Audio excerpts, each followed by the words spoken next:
Greetings. I am William Ford, President of the Patrons of the National Center for the Study of Civil Rights and African American Culture at Alabama State University, an alumnus of ASU, and I will serve as the narrator for this virtual program observing the 96th birthday of Martin Luther King Jr. King was born in 1929 and died by means of assassination in 1968. This program is being presented by the National Center for the Study of Civil Rights and African American Culture at Alabama State University. The theme of our virtual presentation is Alabama State University, a community of support for an emerging civil rights activist.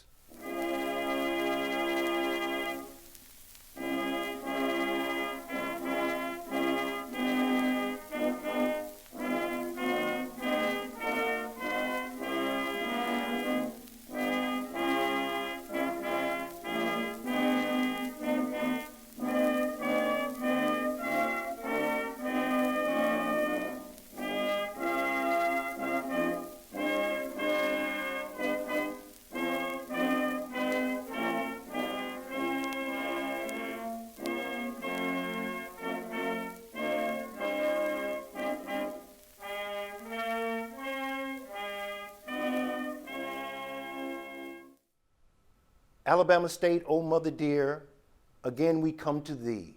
Our pains and sorrows we forget whene'er thy face we see. O happy harbor, blessed place, O sweet and pleasant soil, in thee we hope, in thee we trust, for thee we pray and toil. The words of Alabama State University hymn acknowledges the institution as a source of learning and inspiration for the thousands who have entered its gates. ASU was also a source of inspiration and comfort for Martin Luther King during his 6-year stay from 1954 to 1960 in Montgomery, Alabama. Montgomery, Alabama was the crucible out of which emerged Martin Luther King Jr., the 20th century's chief spokesperson and visionary for the equal rights of African Americans. The city became the proving ground, demonstrating that a suppressed minority could effectively challenge an unrelenting system of racial oppression. It had been King's advocacy of nonviolent resistance combined with the tactics of directly confronting the sources of racial injustice, which motivated blacks in Montgomery to carry out a 382-day protest which ended bus segregation. King became the pastor of the Dexter Avenue Baptist Church in 1954, a position he held until 1960 when he returned to Atlanta, Georgia, his hometown, to co-pastor the Ebenezer Baptist Church with his father, Reverend Martin Luther King Sr. The 25-year-old young minister was well prepared to take over the small but distinguished congregation. King had received a Bachelor of Divinity degree from Crozer Theological Seminary in Chester, Pennsylvania, and a PhD degree from Boston University. In addition to being the son of the pastor of one of the most prominent churches in Atlanta, the young minister was also the grandson of A.D. Williams, who preceded the elder King as Ebenezer's pastor. King had confessed his call to the ministry at the age of 15. During the summer of his time at Crozer, he had been de facto pastor of Ebenezer when his parents took their yearly vacation. Yet King's success in Montgomery did not merely entail his ability to lead a congregation. His overall well-being in his new hometown related to whether his needs as one of the nation's intellectual, cultural, and social elite could be met in his new environment. Alabama State College proved important in this process. The institution served as a support system for a young minister attempting to replicate as much as possible the life which had already given him direction and stability, even as his career as a major advocate for blacks' full rights as American citizens began to unfold. King may have felt connected to Alabama State University, then known as Alabama State College, first of all because Robert Nesbitt, chair of the Dexter Avenue Search Committee and graduate of the Alabama State Laboratory School, recruited him through Benjamin E. Mays, president of Morehouse College. Also, when King came to Montgomery to preach his trial sermon at Dexter, he spent his first night on the ASU campus. With few first-class black hotels in Montgomery, Dr. King lodged with lifelong friend and ASU Vice President Dr. J.T. Brooks. Dr. Brooks lived in college housing on the prestigious faculty circle overlooking Hornet Stadium. Martin Luther King Jr. was likely buoyed by the fact that in Montgomery and ASU he could connect to an institution that reminded him of his student days at Morehouse College from 1944 to 1948.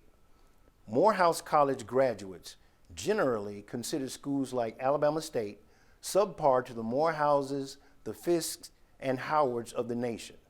They may have based their belief on ASU's open-door policy and on the fact that ASU's curriculum was centered on education and therefore lacked the academic rigor of their own school, which had an emphasis on the liberal arts. But it seemed evident that King recognized ASU as a major vehicle for the education of thousands of blacks in Alabama and across the South. His high regard for formal learning meant that he understood that ASU, Morehouse College, and Southern black institutions in general had been responsible for promoting all levels of the academic advancement for a people who had no other option for success in a racially suppressed society.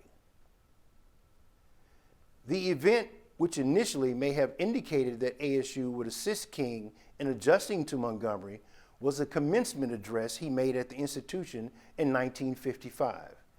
King had been invited by Harper Council Trenholm, the institution's president, to deliver this address. This event took place 6 months prior to the Montgomery bus boycott.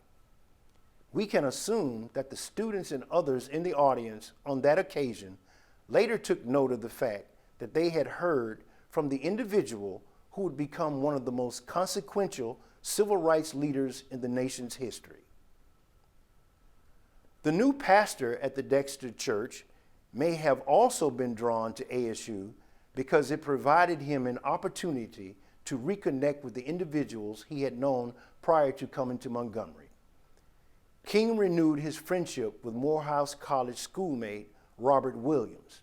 In Montgomery, the two men became inseparable. Williams, a Dexter Avenue Baptist Church member, taught music at Alabama State. King grew to depend on Williams as a driver, bodyguard, and confidant. King also developed an extremely close relationship with ASU alumnus and ASU Dean of Men, Reverend Ralph D. Abernathy. Abernathy and King first met in Atlanta during the summer of 1950 while Abernathy attended graduate school at Atlanta University. By 1952, Abernathy presided over a large congregation at First Baptist Brickaday Church. When King relocated to Montgomery in 1954, he immediately reconnected with Abernathy.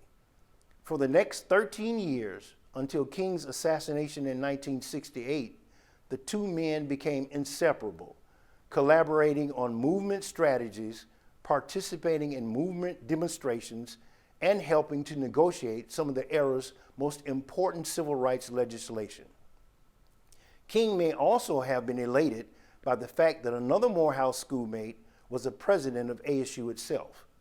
Harper Council Trenholm had served as the institution's leader since 1925 and had graduated from Morehouse College in 1920.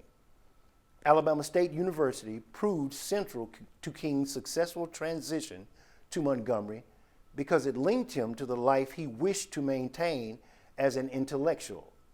At ASU, he was able to connect to a community of scholars similarly trained and established as researchers, as had been his professors and associates at Crozer and Boston University.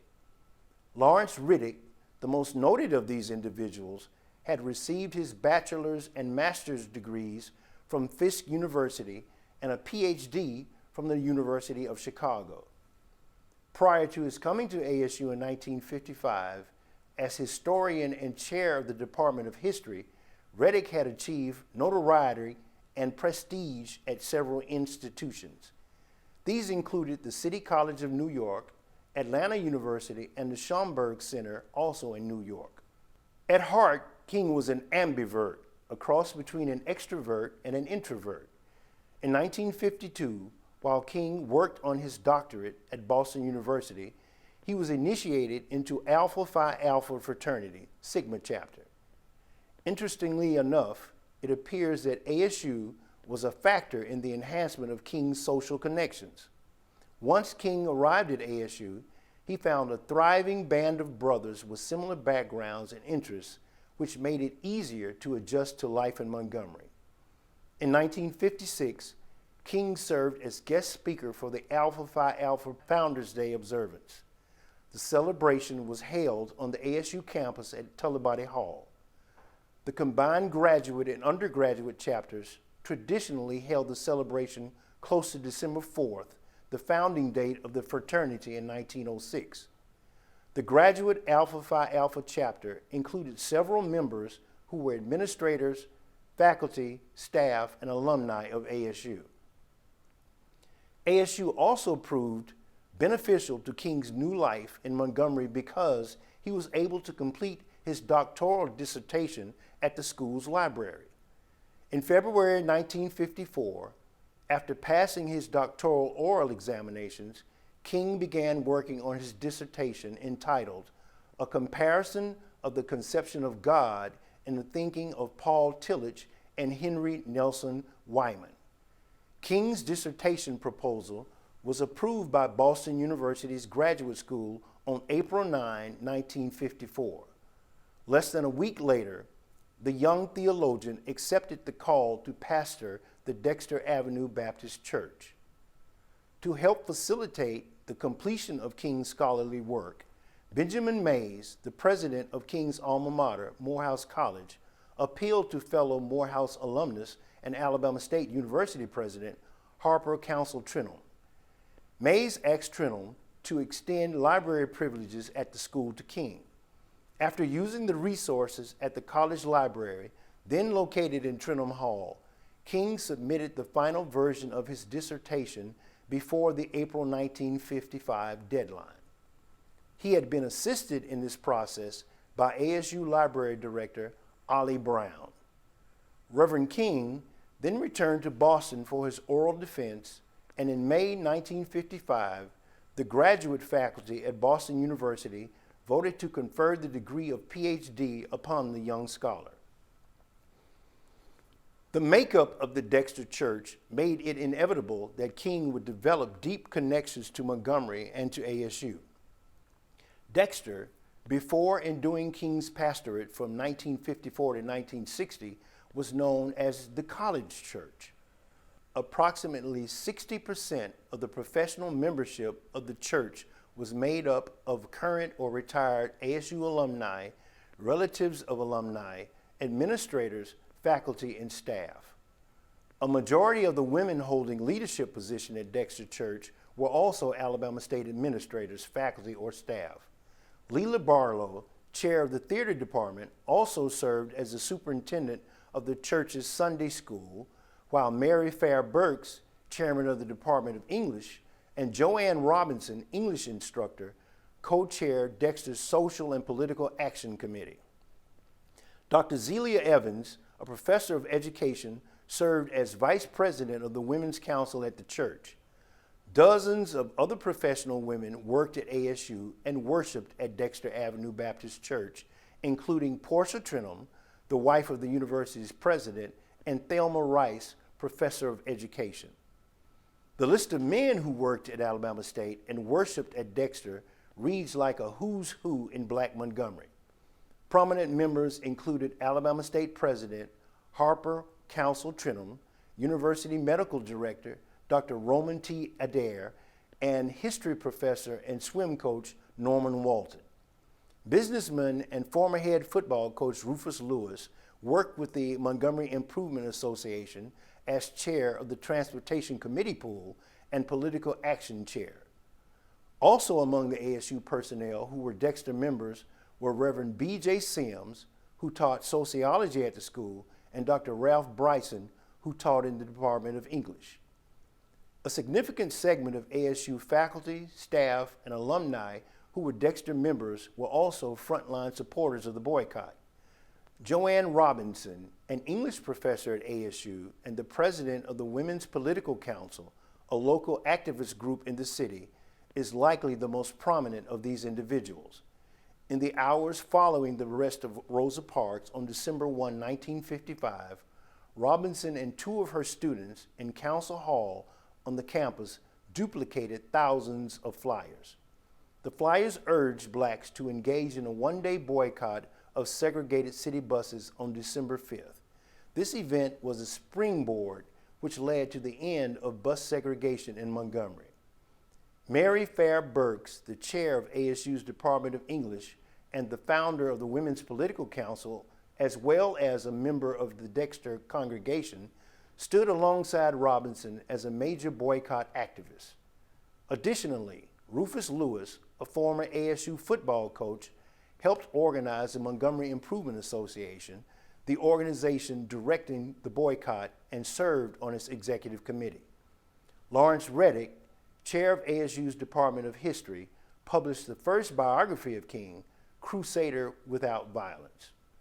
Norman Walton, a history professor at ASU, wrote the first scholarly article on the Montgomery bus boycott titled The Walking City. These individuals were only a small percentage of the ASU faculty and staff who sacrificed their careers at a state-supported institution for the racial uplift of their people. Not all Dexter members were as radicalized as the ASU contingent. King's ability to carry out boycott directives and his duties as pastor, however, would have been much more difficult had it not been for ASU faculty, staff, and alumni church members who had given the boycott their full support. King's connections to Alabama State University helped him adjust to life in Montgomery as he was being prepared for the leadership role he would play in African Americans' crusade for full rights as American citizens. The Montgomery bus boycott, with King as the president of the Montgomery Improvement Association, the organization overseeing the bus protests, became the vehicle for this turning point movement in the nation's history.